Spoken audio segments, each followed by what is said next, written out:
સુરત શહેર કોંગ્રેસ સમિતિ દ્વારા સુરત પોલીસ કમિશનરને આવેદનપત્ર આપી રજૂઆત કરવામાં આવી। દેશી વિદેશી દારૂ અને નશીલા પદાર્થના વેચાણ તાત્કાલિક બંધ કરવા બાબતે આવેદનપત્ર આપી રજૂઆત।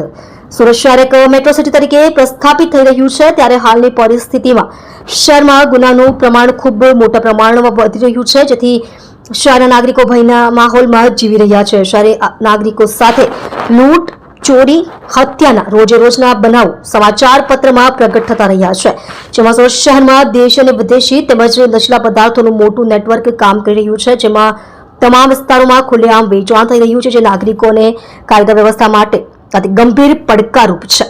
તમે જોઈ રહ્યા છો સેવા ટાઈમ ન્યૂઝ ચેનલ અજમલ જાધવની સાથે। હરીશભાઈ સૂર્યવંશી, સુરત શહેર સિટી આગેવાન છું। આજે અમારે એ પોલીસ કમિશનર કચેરી એટલા માટે આવવું પડ્યું છે કે ખરેખર જે સુરત અંદર કાયદો અને વ્યવસ્થા પડી ભાંગી છે। આજે ખુલ્લેઆમ છે દારૂનું વેચાણ, નશીલા પદાર્થો થઈ રહ્યું છે।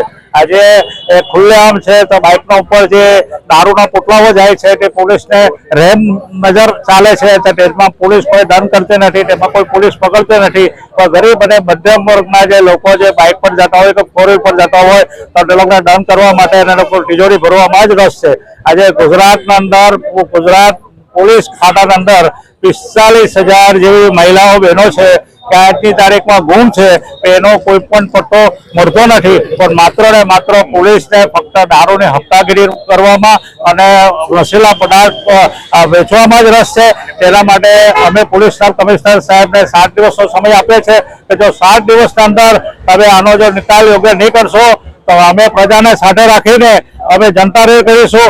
એની જે કંઈ પણ જવાબદારી બનશે તો આપશ્રીની રહેશે, ગૃહમંત્રીની રહેશે અને ભારતીય જનતા પાર્ટીની રહેશે।